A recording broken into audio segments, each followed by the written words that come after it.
శాంతి.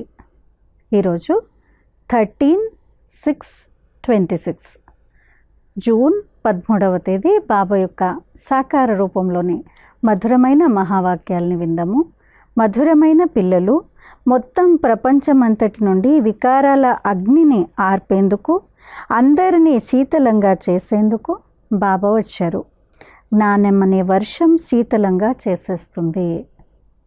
మొత్తం ప్రపంచమంతటి నుండి వికారాల అగ్నిని ఆర్పేందుకు, అందరినీ శీతలంగా చేసేందుకు బాబా వచ్చారు. జ్ఞానం అనే వర్షం శీతలంగా చేసేస్తుంది. ఈరోజు ప్రశ్న: ఏ అగ్ని మొత్తం ప్రపంచమంతటిని తగలబెడుతోంది? ఏ అగ్ని తగలబెడుతోంది? జవాబు: కామ వికారం అనే అగ్ని మొత్తం ప్రపంచమంతటిని తగలబెడుతోంది. అందరూ కామాగ్నిలో తగలబడి నల్లగా అయిపోయారు. బాబా జ్ఞాన వర్షం ద్వారా వారిని శీతలంగా తయారు చేస్తారు. ఏ విధంగా వర్షం పడటంతో ధరిత్రి శీతలమైపోతుందో, అలాగే ఈ జ్ఞాన వర్షం ద్వారా 21 జన్మల వరకు మీరు శీతలంగా అయిపోతారు. ఏ విధమైన అగ్ని మీలో ఉండదు. తత్వాలు కూడా సతోప్రధానంగా అయిపోతాయి. ఎవ్వరూ దహింపబడరు. ఓం శాంతి.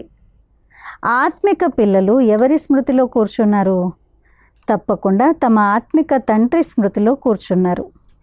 ఆత్మ తన పరమపిత పరమాత్మ స్మృతిలో ఆత్మిక తండ్రి వచ్చి రిఫ్రెష్ చేసి శీతలంగా తయారు చేస్తారని కూర్చున్నది.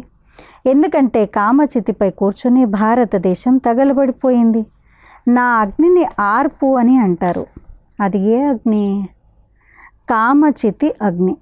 అగ్ని ఎక్కువగా ఉంటే మనుషులు మరణిస్తారు. అలాగే ఈ కామచితి అగ్నిలో భారతదేశం అంతా ఒక్కసారిగా దగ్ధమైపోయింది. కావున తమను వచ్చి శీతలంగా చేయమని తండ్రిని స్మృతి చేస్తారు. వర్షం పడటంతో శీతలమైపోతుంది. భూమి శీతలమైపోతుంది. ఇది జ్ఞాన వర్షం. ఒకేసారి వచ్చి ఎంత శీతలంగా తయారు చేస్తారంటే, సత్యుగంలో ఏ వస్తువుపై కోరిక ఉండదు. అన్నింటినీ బాబా ఇచ్చేస్తారు. తండ్రి వచ్చి మమ్మల్ని శీతలంగా చేయండి అని అర్ధకల్పం ఈ కోరికలో ఉన్నారు. పతిత పావనుడైన తండ్రి వచ్చి మనల్ని శీతలంగా తయారు చేస్తారు. ఈ జ్ఞాన వర్షం ద్వారా భారతదేశం మరియు మొత్తం ప్రపంచమంతా శీతలమైపోతుంది. మీరు స్వర్గానికి అధిపతులుగా అయిపోతారు. మనుష్యులు మరణిస్తే స్వర్గవాసులయ్యారు అని అంటారు. వారు కేవలం అలా తమను తాము సంతృప్తి పరుచుకుంటారంతే. ఇప్పుడు స్వర్గ స్థాపన జరుగుతోందని మీకు తెలుసు. బాబా వచ్చారు, ఈ జ్ఞాన వర్షాన్ని కురిపిస్తున్నారు. ఈ శీతలత్వ ప్రభావము 21 జన్మలు ఉంటుంది. అక్కడ వర్షము ఉండదు. అలాగే ఏ వస్తువుపై కోరిక ఉండదు. ఎల్లప్పుడూ వసంతమే ఉంటుంది. సదాబహారీ మోసం అని అంటారు బాబా. వసంత ఋతువే ఉంటుంది. అక్కడ ఎటువంటి దుఃఖము ఉండదు. సూర్యుడు కూడా సతోప్రధానుడిగా అయిపోతాడు. ఎప్పుడూ తన తీవ్రతను చూపించడు. మీరు మొత్తం విశ్వమంతటికి యజమానులుగా అయిపోతారు. ఇప్పుడు బానిసలుగా ఉన్నారు కదా, నేను నీ బానిసను అని గానం చేస్తారు. తండ్రిని స్మృతి చేస్తారు. ఇప్పుడు మీ సేవలో నేను మీ సేవకునిగా అయ్యాను అని బాబా వచ్చి చెప్తున్నారు. పిల్లలైన మీ సేవను చేస్తాను. పరాయి దేశంలో పతిత శరీరంలోకి నేను వస్తాను. ఈ పతిత ప్రపంచంలో పావనులు ఒక్కరు కూడా ఉండజాలరు. సత్యుగాన్ని పావనమని, కలియుగాన్ని పతితమని అంటారు. ఎందుకంటే ఇక్కడ అందరూ వికారులే. భారతదేశవాసులే ఈ జ్ఞానాన్ని అర్థం చేసుకోగలరు. ఎవరైతే 84 జన్మలు తీసుకున్నారో వారే ఈ జ్ఞానాన్ని వింటారు. లేక సత్య త్రేతాయుగాల్లోకి వచ్చేవారు ఎవరైతే ఉంటారో వారే నంబర్ వారీగా పురుషార్థానుసారంగా బ్రాహ్మణులుగా అవుతారు. ఇప్పుడు మీరు బ్రాహ్మణ వర్ణంలో ఉన్నారు. మళ్ళీ మీరే దేవతా వర్ణంలోకి వస్తారు అని బాబా అర్థం చేయించారు. బ్రాహ్మణ వర్ణాన్ని అనగా బ్రాహ్మణ ధర్మాన్ని స్థాపించేందుకు బాబా వస్తారు. బ్రాహ్మణ ధర్మ స్థాపన చేస్తారు. పరంపిత పరమాత్మ వచ్చి శూద్రులను బ్రాహ్మణులుగా తయారు చేస్తారని కాదు. ఈ మీ ఆట కొనసాగుతూ ఉంటుంది. ఇది చాలా సహజమైంది. ఈ చక్రం ఎలా తిరుగుతుందో మీకు తెలుసు. విరాట్ రూప చిత్రంలో బ్రాహ్మణుల పిలకను మరియు శివబాబాను మర్చిపోయారు. దేవత, క్షత్రియ, వైశ్య, శూద్రులు అని అంటారు. ఆ తర్వాత శూద్రుల నుండి దేవతలను చూపిస్తారు. మరి ఇప్పుడు బ్రాహ్మణులు ఏమయ్యారు? బ్రాహ్మణ దేవతాయ నమః అని బ్రాహ్మణులు గానం చేస్తారు. మరి ప్రజాపిత బ్రహ్మ వంశావళి ఏమైనట్టు? ప్రజాపిత బ్రహ్మ పేరు ఎంతో ప్రసిద్ధమైంది. చిత్రాల్లో కూడా ఎంతో పొరపాటు చేశారు. ప్రజాపిత బ్రహ్మ సంతానపు నామరూపాలే లేవు. స్కూల్లో టీచర్ చదివిస్తారు, అది సంపాదనకు ఆధారం అవుతుంది. లక్ష్యం తప్పకుండా కావాలి. ఆ చదువు ద్వారానే పదవి లభిస్తుందని పిల్లలైన మీకు తెలుసు. భగవంతుడు పతిత ప్రపంచంలోకి వచ్చి పతితులను చదివిస్తారు. నేను పిల్లలైన మిమ్మల్ని చదివించి పావనంగా తయారు చేస్తాను అని బాబా అంటారు. ఈ చదువు ద్వారా ఎంతో సంపాదన ఉంటుంది. అర్ధకల్పానికి సరిపడా భాగ్యాన్ని మీరు తయారు చేసుకుంటారు. భారతదేశంలో 21 తరాలు అని గానం చేస్తారు. ఇప్పుడు మీరు అనంతమైన తండ్రి నుండి 21 తరాలు అనంతమైన వారసత్వాన్ని పొందుతారు. లౌకిక తండ్రి ఇచ్చేది అల్పకాలికమైన క్షణభంగురమైన వారసత్వము. ఈ తండ్రి నుండి మీరెంతటి వారసత్వాన్ని పొందుతారంటే దానివల్ల మీకు తరతరాలు ఏ దుఃఖము ఉండదు. భారతదేశంలోనే అనంతమైన సుఖం ఉండేది. ఈ జ్ఞానం ఇంకెవ్వరి బుద్ధిలోనూ లేదు. ఈ జ్ఞానాన్ని ఇచ్చే తండ్రికి మరియు ఎవరికైతే ఈ జ్ఞానాన్ని ఇస్తారో వారికి మాత్రమే దీని గురించి తెలుసు. ఇంకెవ్వరికీ తెలియదు. గ్రంథంలో కూడా వారి మహిమను గానం చేయడం జరిగింది. ఏక్ ఓంకార్ నిరాకార్, నిరాకారి, నిరహంకారి అని అంటారు. దీని అర్థాన్ని కూడా ఇప్పుడు మీరు తెలుసుకున్నారు. వారు కేవలం నిరహంకారి అని గానం చేస్తారు. ఇంత ఉన్నతోన్నతమైన అథారిటీ ఉండి కూడా వారికి ఏ అహంకారము లేదు. నిరహంకారుడు. ఇక్కడ కొద్ది మాత్రం పదవి ఉన్న ఎంతో నశ ఎక్కిపోతుంది. అది అల్పకాలికమైన పదవి యొక్క నశ. ఇప్పుడు మీకు ఆత్మిక చదువు నశ ఉంది. ఆత్మాభిమానిగా అవ్వాలి. అప్పుడే తండ్రిని స్మృతి చేయగలమని మీ ఆత్మకి ఇప్పుడు తెలుసు. బాబాతో యోగం తెగిపోవడంతో మాయ అగ్నిగోళం అంటుకుంటుంది. వాడిపోతారు. స్మృతి చేస్తూ ఉన్నట్లయితే సంతోషం పెరుగుతుంది. ఏదైనా పెద్ద పరీక్షను పాస్ అయితే ఎంతో సంతోషం కలుగుతుంది. ఇక దానికన్నా పైన ఇంకే చదువు లేదు అని భావిస్తారు. అలాగే మా ఈ చదువు కన్నా ఉన్నతమైన చదువు ఇంకేది లేదని ఇప్పుడు మీకు తెలుసు. ఈ లక్ష్మీనారాయణులు పూర్వజన్మలో తప్పకుండా ఇటువంటి చదువును చదివి ఉంటారు. వారు రాజయోగాన్ని నేర్చుకున్నారు. కావుననే మహారాజు మహారాణిగా అయ్యారు. రాజయోగం ప్రసిద్ధమైంది. పరంపిత పరమాత్మ వచ్చి స్వర్గం కొరకు రాజయోగాన్ని నేర్పిస్తారు. పూర్వజన్మలో ఇటువంటి కర్మలు చేశారు, కావుననే ఈ విధంగా అయ్యారు అని అంటారు. ఈ జన్మలో మనం ఎటువంటి కర్మలు నేర్చుకుంటామంటే దాని ద్వారా మనుషులు 21 జన్మలు రాజ్యం చేస్తారు, లేక స్వర్గంలో విరాజమానమై ఉంటారు. యథా రాజారాణి తథా ప్రజ అని కూడా అంటారు కదా. రాజధాని ఉంది కదా. బాబా రాజధానిని స్థాపించేందుకు వచ్చారు. ఆ తర్వాత మీరు 21 జన్మలు పాలన చేస్తారు. 63 జన్మలు దుఃఖాన్ని అనుభవించారు. అదంతా సమాప్తమైపోతుంది. భారతదేశాన్ని స్వర్గం అని అంటారు. ఇప్పుడు అది నరకంగా ఉంది. సృష్టి ఎంతగా మారిపోయింది. ఆ రాజ్యం ఏమైంది? రావణ రాజ్యం ప్రారంభం అవ్వటంతో మీరు పతితులుగా అయిపోతారు. మీకు మీ 84 జన్మల చక్రం గురించి తెలియదు. ఇప్పుడు పిల్లలైన మీకు మళ్ళీ మళ్ళీ అర్థం చేయించటం జరుగుతుంది. మీరు 84 జన్మల చక్రాన్ని పూర్తి చేశారు. ఇప్పుడు ఇది మీ అంతిమ జన్మ. ఇప్పుడు మళ్ళీ మీ వారసత్వాన్ని తీసుకోవాలి. మీరు ముక్తిధామంలో కూర్చుండిపోకూడదు. మీకు ఆల్రౌండ్ పాత్ర ఉంది. సత్యుగం నుండి ద్వాపర కలియుగాల దాకా ముక్తిధామంలోనే ఉండేవారు చాలామంది ఉన్నారు. ఇక్కడికి రావడం కన్నా ముక్తిధామమే మంచిది అని అనరు. వారి పాత్ర దోమల వంటిది.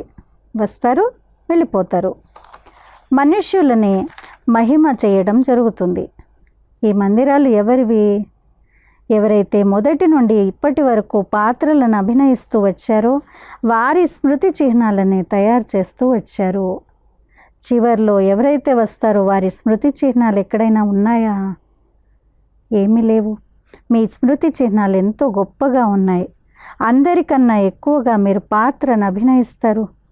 ఇప్పుడు మీ ప్రాలబ్ధ సమయం పూర్తి చేసి ఎప్పుడైతే భక్తి మార్గంలోకి వస్తారో అప్పుడు మళ్ళీ మీ స్మృతి చిహ్నాలు మరియు శివబాబా మందిరాలు తయారవ్వడం ప్రారంభమవుతుంది. ఆ తర్వాత ఇతర ధర్మాలు వస్తాయి. వారి ధర్మం స్థాపించబడుతుంది. మీకు మీ చరిత్ర మరియు భూగోళాలను గూర్చి మరియు సర్వధర్మాలను గూర్చి కూడా తెలుసు. ఇవి 84 జన్మల మెట్లు. మొదట మనం స్వర్గంలోకి వస్తాము, ఆ తర్వాత ఇలా కిందకు దిగుతూ వస్తాము మీ బుద్ధిలో ఉంది.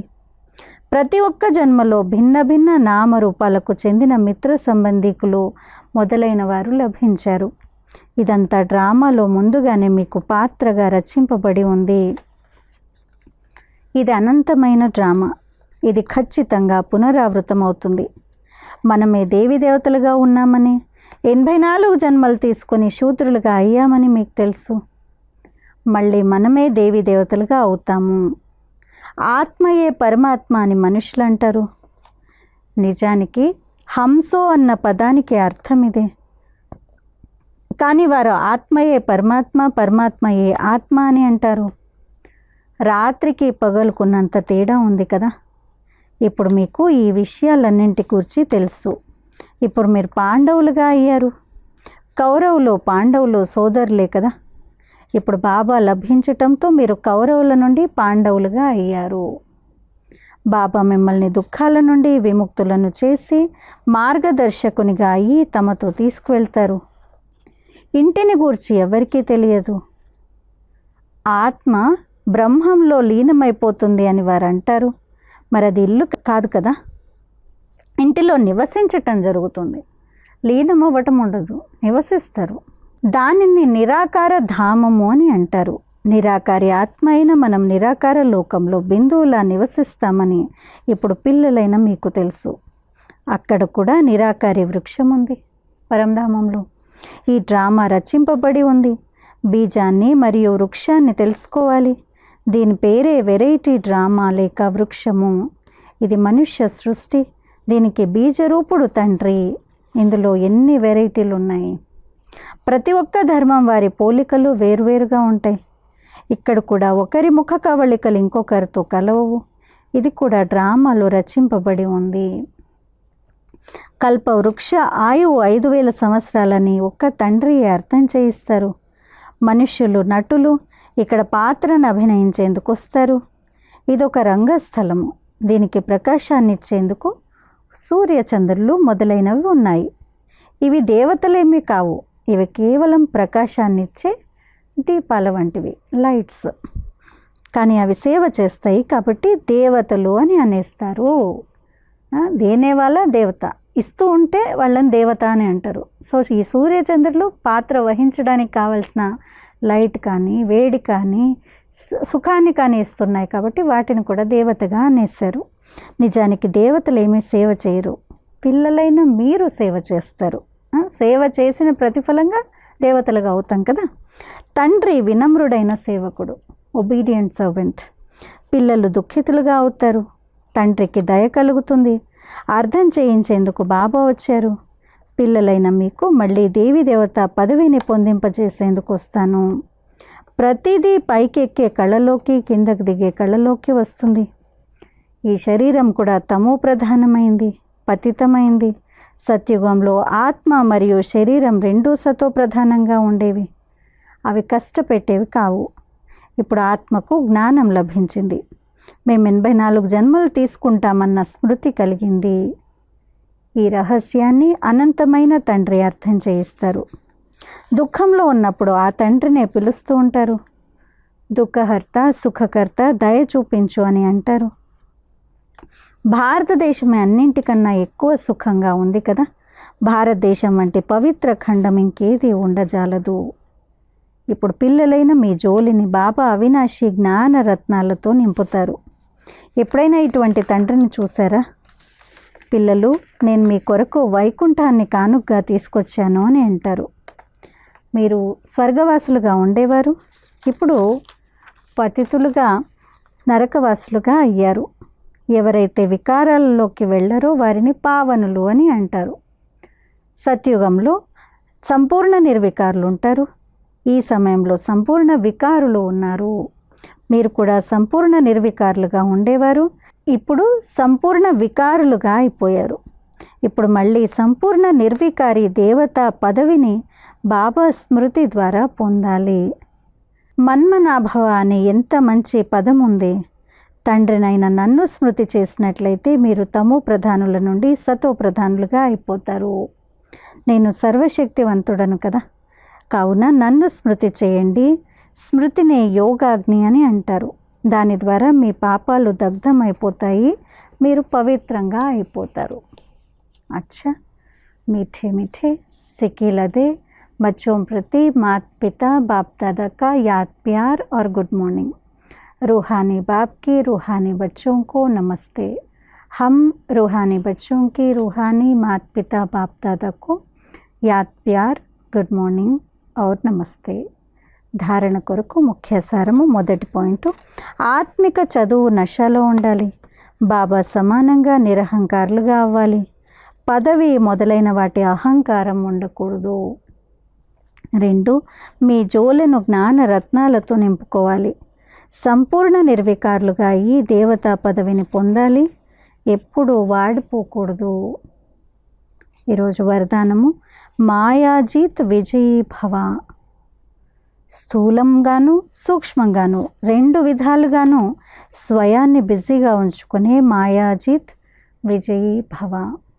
స్థూలంగాను సూక్ష్మంగాను 2 విధాలుగాను స్వయాన్ని బిజీగా ఉంచుకునే మాయాజీత్ విజయీ భవ.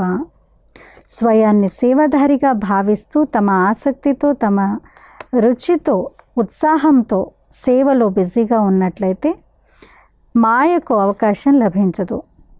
ఎప్పుడైతే సంకల్పంతో, బుద్ధితో లేక స్థూల కర్మణలో ఫ్రీగా ఉంటారో అప్పుడు మాయ అవకాశం తీసుకుంటుంది. కానీ స్థూలంగాను సూక్ష్మంగాను 2 విధాలుగాను సంతోషంగా సేవలో బిజీగా ఉన్నట్లయితే సంతోషం కారణంగా మాయ ఎదుర్కొనే సాహసం చేయజాలదు. కావున స్వయమే టీచర్గా అయి బుద్ధిని బిజీగా ఉంచుకునే దినచర్యను తయారు చేసుకున్నట్లయితే మాయాజీతులుగా విజయులుగా అయిపోతారు. స్లోగన్, బాబా నాకు తోడుగా ఉన్నారు అని నిశ్చయము మరియు నషాతో అన్నట్లయితే మాయ సమీపంగా రాజాలదు. బాబా నాకు తోడుగా ఉన్నారు అని నిశ్చయము మరియు నషాతో అన్నట్లయితే మాయ సమీపంగా రాజాలదు. అచ్చా, అవ్యక్త సూచనలు. సదా హర్షితంగా ఉండేందుకు మీ నేచర్ను సరళంగా చేసుకోండి, సహనశీలులుగా అవ్వండి. బాప్దాదా పిల్లలందరి నడవడికలో, ముఖంలో, మాటలు మరియు కర్మల్లో సరళతను, మధురతను చూడాలనుకుంటారు. ఒకవేళ ఆవేశము లేక అలసట కారణంగానో ఏ కొంచెమైన మాటల్లో మధురత లేకపోతే, ముఖంలో మధురత లేకపోతే, సీరియస్గా ఉంటే వారిని గుణ సంపన్నులు అని అనరు. ఎటువంటి పరిస్థితులు ఉన్నా కానీ నా గుణం ఏదైతే ఉందో ఆ గుణం ఇమర్జ్ అయి ఉండాలి. బాప్దాదా ఎలా ఉంటారో పూర్తిగా అదే గుణము, అదే కర్తవ్యము, అవే మాటలు, అదే సంకల్పం అనుభవం అవ్వాలి. వీరు వారిలాగా అనిపిస్తున్నారు అని అందరి నోటి నుండి రావాలి. వీళ్ళు బాబాలాగానే కనిపిస్తున్నారని అందరి నోటి నుండి వచ్చే విధంగా గుణసంపన్నంగా అయ్యే అభ్యాసాన్ని చేద్దాము. అచ్చా, మమ్మ యొక్క విశేషతల్లో ఈరోజు 13వ పాయింట్, गंभीरता का गुण जो सर्व गुणों की खान है उसका प्रत्यक्ष स्वरूप मम्मा में देखा. గంభీరత యొక్క గుణంతో నిండుగా అంటే సర్వగుణాల గనిగా ప్రత్యక్ష స్వరూపంలో మమ్మని చూడటం జరిగింది. సర్వగుణాల గని నిండుగా సంపూర్ణ స్వరూపంగా. మమతా వాली माँ नहीं, अच्छी माँ, టీచర్, గురువు జైసీ మాँ. కేవలం మమతతో కూడిన అటువంటి తల్లి ఒకటే కాదు, చాలా మంచి తల్లి, టీచర్ మరియు గురువు లాంటి తల్లి. తల్లినే కాదు, మంచి తల్లి, గురువు లాంటి తల్లి, టీచర్ లాంటి తల్లి. ఖుద్కే సబూత్ సే సిఖానే వాली మాँ.